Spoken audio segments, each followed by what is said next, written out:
As-tu déjà pris le temps de te demander s'il existe un niveau d'excellence si élevé qu'il pousse les gens à croire qu'il ne peut être que l'œuvre d'un Dieu? Bien qu'il soit rare que des artisans soient littéralement appelés des dieux, la qualité divine de leurs œuvres, de leur musique et le caractère sacré de leur art étaient extrêmement répandus et reconnus dans de nombreuses cultures. Aujourd'hui, le contexte est différent. Certaines personnes produisent un travail d'un tel niveau que beaucoup pensent que cette personne n'est pas humaine, qu'il s'agit d'un robot, surtout à l'ère de l'intelligence artificielle dans laquelle nous vivons. Beaucoup jugent les autres lorsqu'ils voient un travail qui sort de la norme et disent « Waouh, ce n'est pas normal ». Pourtant, il existe un concept ancien né au Japon qui produit exactement ce type d'excellence stupéfiante. On l'appelle Shokunin Katagi, l'esprit de l'artisan. Et lorsque tu comprends comment il fonctionne, tu n'acceptes plus jamais la médiocrité dans ta vie. Mais il y a un piège. Ce concept t'enseigne à viser l'excellence dans une seule chose à la fois. Et l'excellence demande des années.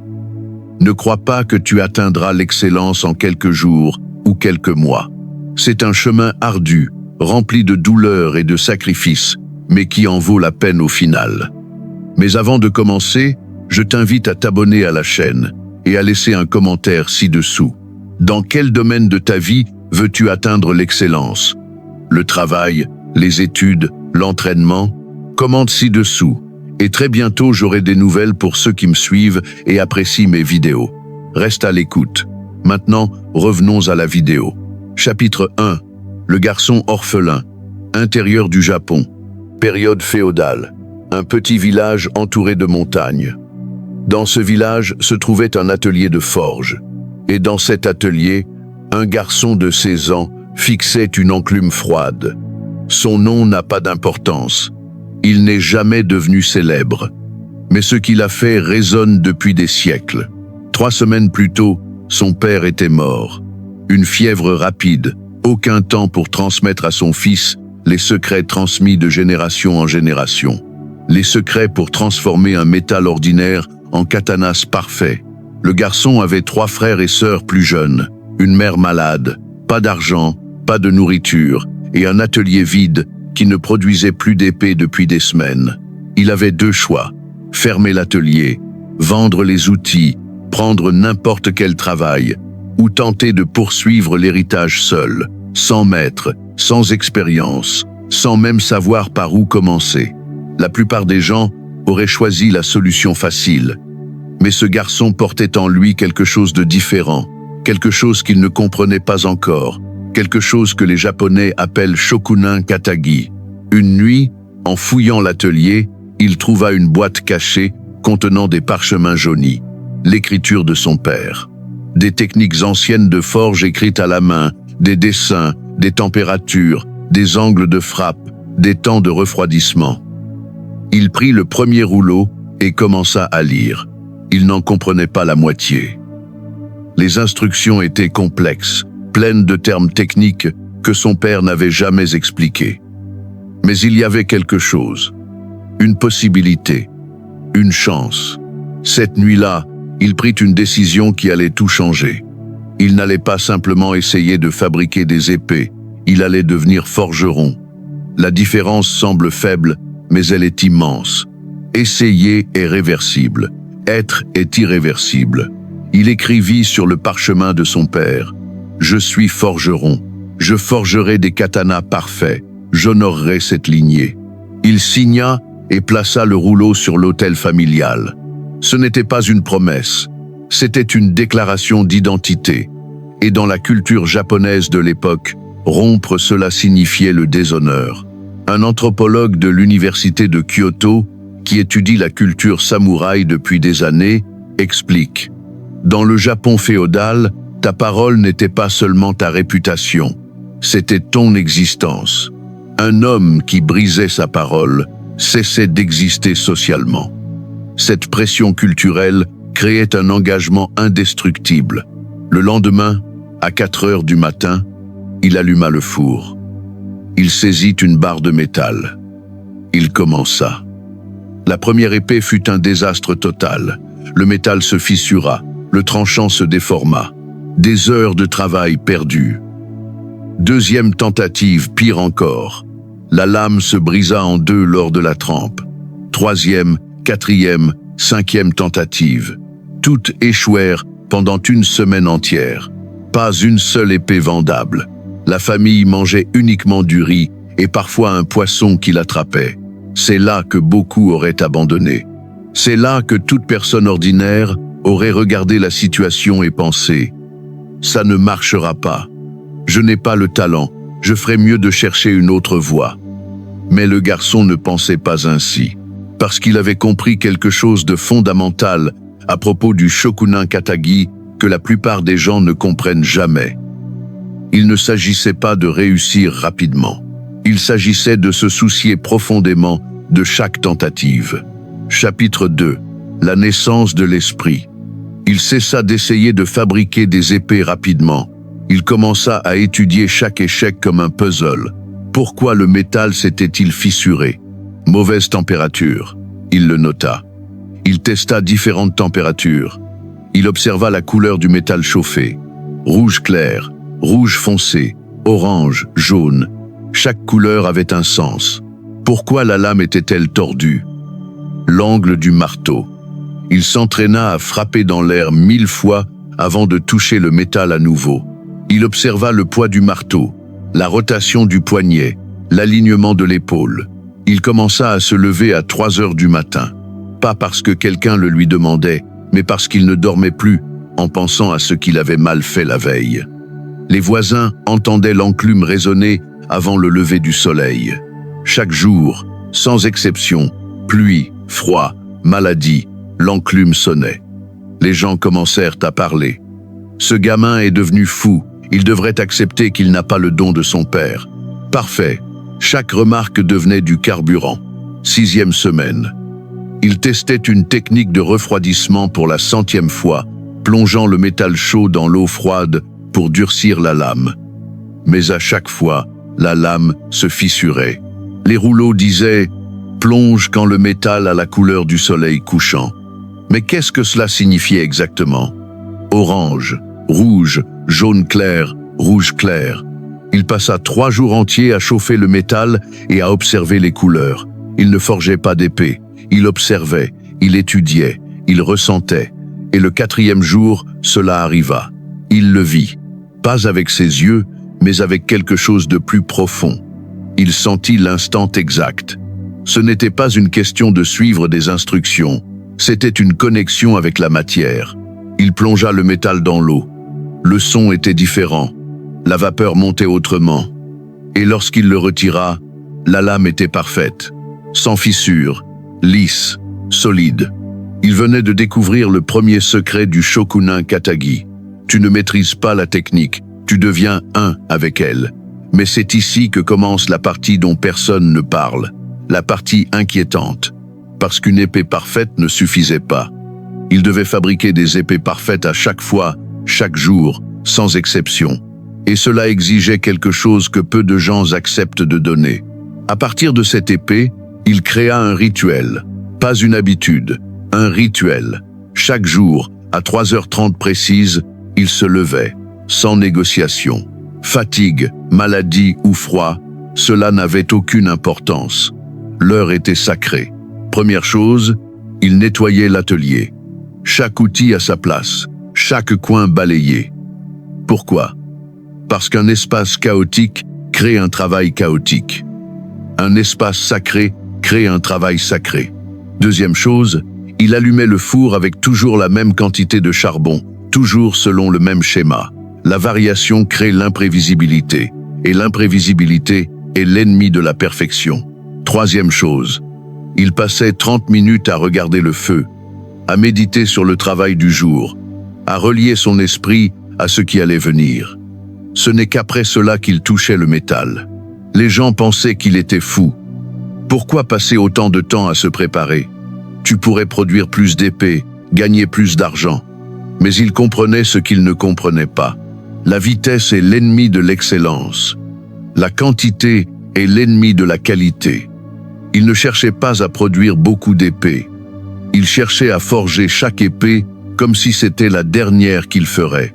Un maître forgeron japonais, 40 ans d'expérience dans la préservation des techniques traditionnelles, dit encore aujourd'hui « Quand tu te presses, tu insultes la matière. Le métal sait quand tu t'en moques. L'épée sait quand elle a été faite dans la hâte, et elle se brisera au moment où le samouraï en aura le plus besoin. » 3 mois plus tard, il fabriquait déjà de bonnes épées, vendables. Les samouraïs locaux commencèrent à les acheter. La famille mangeait à nouveau correctement.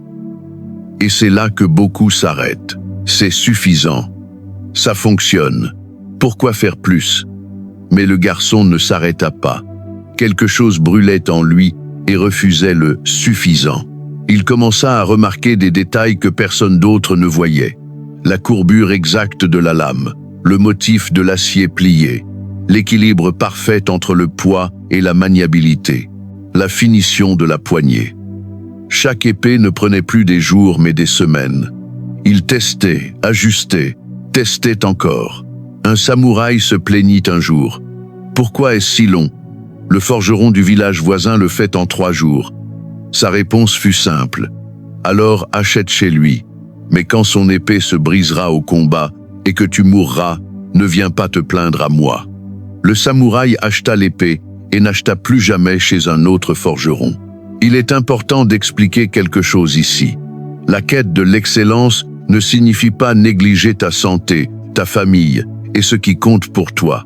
Comprends aussi que viser l'excellence ne signifie pas être perfectionniste en tout. Personne n'est parfait en tout. Le perfectionnisme te freine. La quête de l'excellence t'enseigne que, pour devenir maître, tu dois commencer par être apprenant. Le point central de cette vidéo est le suivant. Sois excellent dans ce qui est important.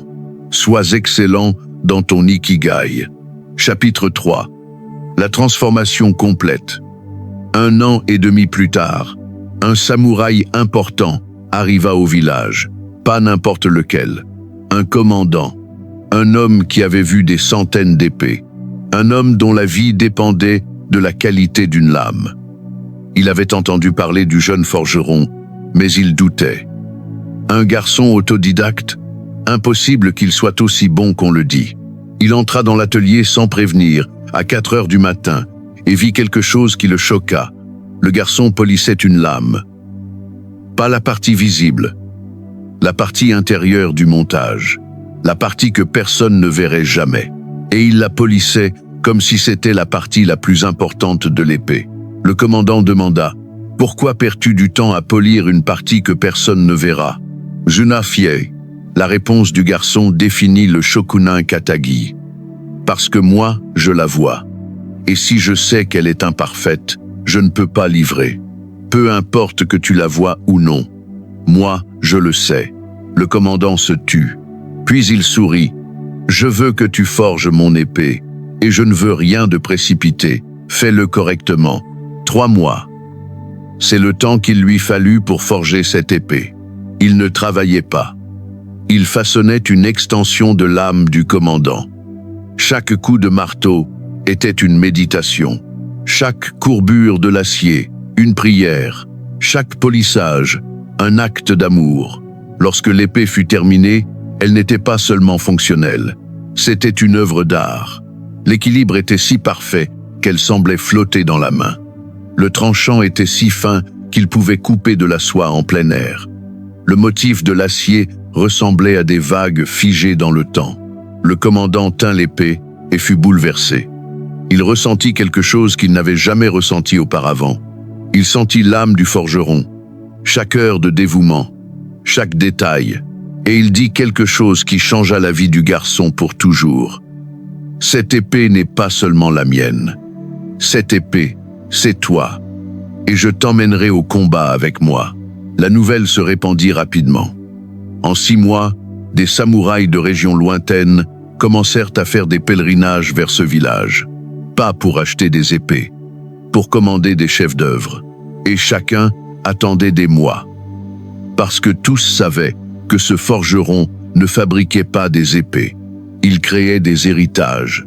Mais voici ce que personne ne dit à propos de l'excellence. Lorsque tu atteins ce niveau, quelque chose change. Pas seulement dans ton travail, en toi. Tu cesses d'être quelqu'un qui fait des choses.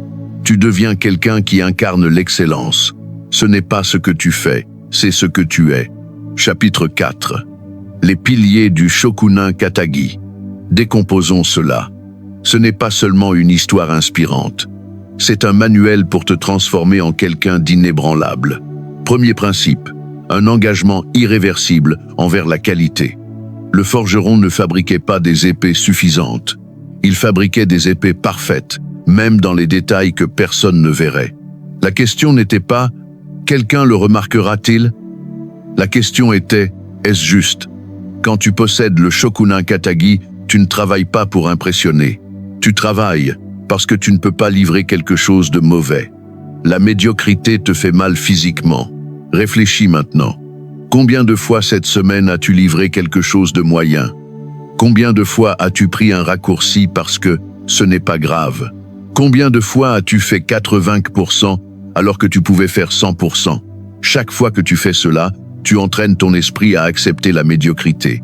Et avec le temps, tu deviens médiocre. Pas par manque de capacité, mais par choix. Deuxième principe, la responsabilité totale du résultat.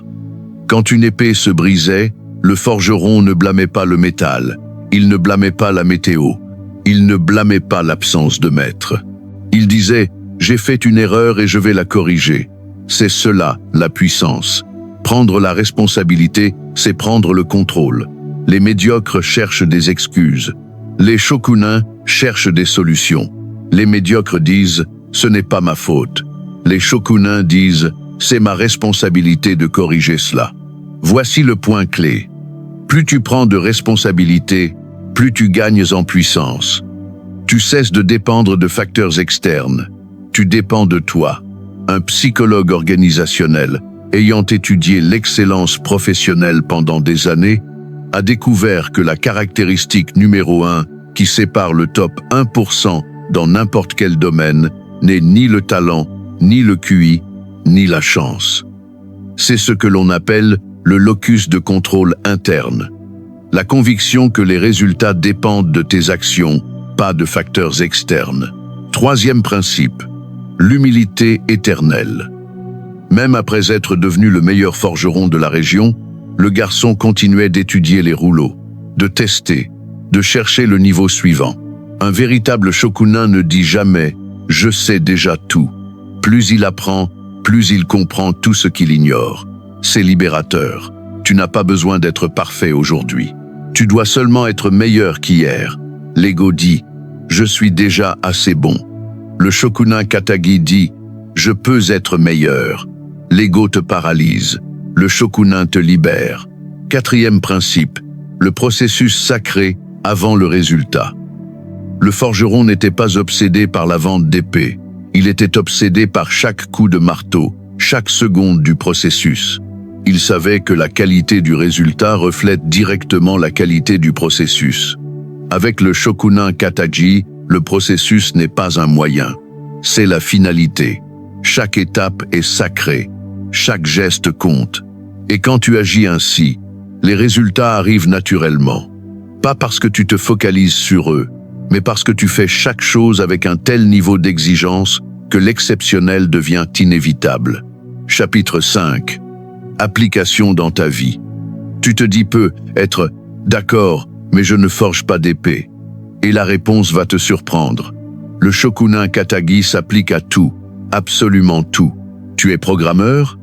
Traite chaque ligne de code comme un coup de marteau sur une katana.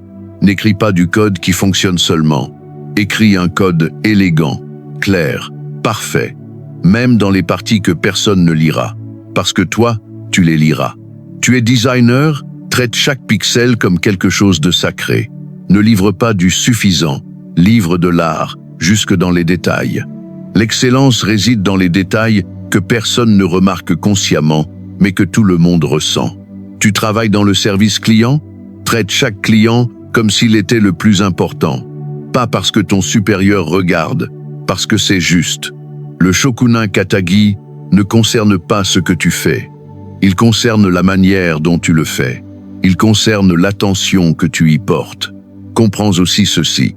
Avant d'atteindre l'excellence, tu feras des erreurs, comme dans l'histoire que je t'ai racontée. Avant de livrer des œuvres d'art, le forgeron a forgé plusieurs katanas inutiles. Respecte le processus. Les erreurs en font partie. Tu progresses sur le terrain. Tu deviens excellent en combinant la pratique et la théorie. Reste calme. C'est un chemin. Tu évolues. Tu es sur la bonne voie. Ce qui compte n'est pas la vitesse. Ce qui compte, c'est de ne pas t'arrêter. Mais voici le point clé. Tu ne peux pas avoir le Shokunin Katagi avec la seule intention. Il te faut une structure. Le forgeron ne se levait pas quand il en avait envie. Il se levait à 3h30, sans discussion. Tu as besoin de la même chose. Choisis un moment fixe pour ton travail le plus important. Pas quand tu en as envie, pas quand l'inspiration arrive.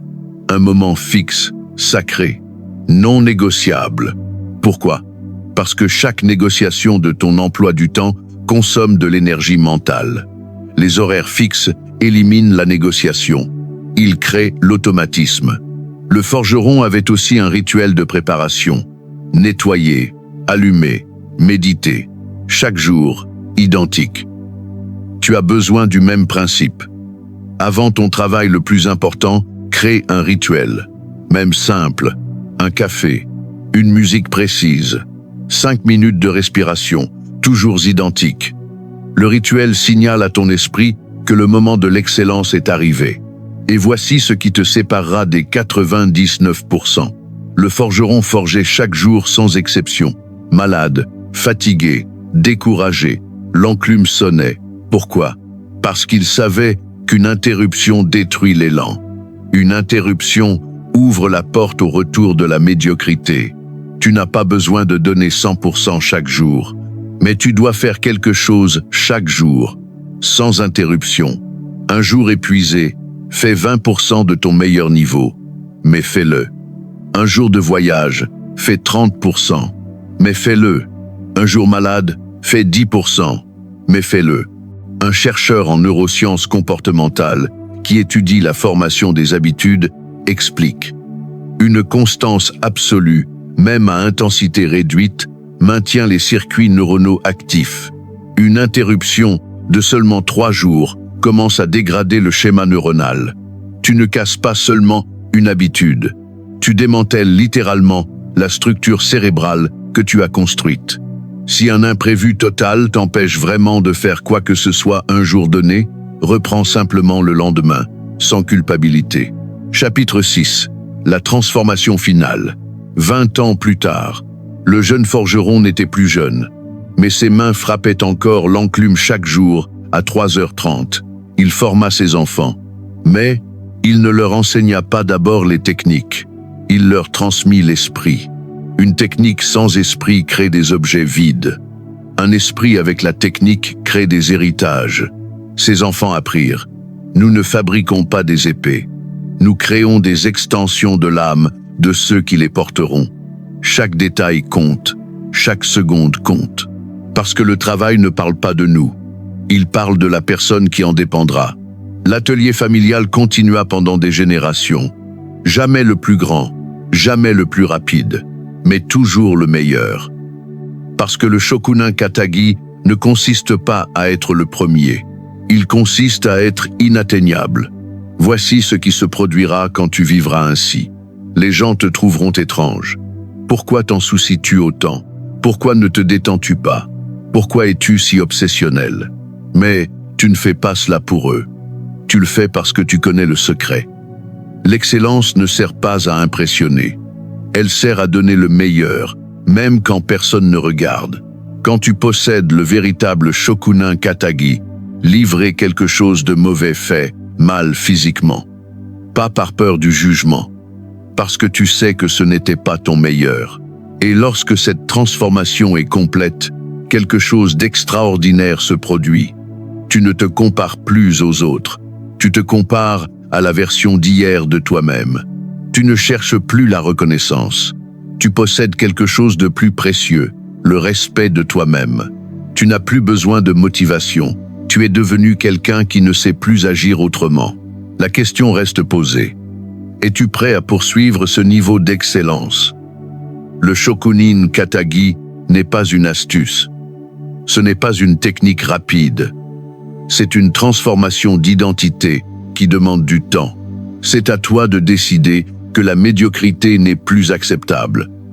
De traiter chaque tâche, chaque projet, chaque instant comme quelque chose d'important. Le jeune forgeron n'avait pas de maître, il n'avait pas d'argent, il n'avait aucun avantage, mais il avait le Shokunin Katagi. Et cela a suffi pour transformer un garçon orphelin en maître dont l'œuvre a traversé les générations. Tu as le même potentiel, le même choix.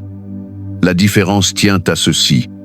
Choisiras-tu la voie facile de la médiocrité ou la voie exigeante de l'excellence? Il n'y a pas de milieu. Tu montes ou tu descends. Tu t'améliores ou tu régresses. Tu deviens un shokunin ou tu deviens quelqu'un parmi d'autres. Lorsque tu choisis la voie de l'excellence, lorsque tu incarnes réellement le Shokunin Katagi, les gens te jugeront, c'est normal. Et tu souriras, parce que tu seras enfin devenu celui que tu étais destiné à être. Si cette vidéo t'a aidé à mieux comprendre l'excellence, je t'invite à t'abonner à la chaîne et à activer la cloche de notification pour ne pas manquer les prochains contenus. Souviens-toi, l'excellence n'est pas un acte, c'est une habitude. Et les habitudes commencent par un choix. Si tu as regardé jusqu'ici, merci pour ton attention. Sois présent, marche avec honneur, suis la voie. À la prochaine vidéo.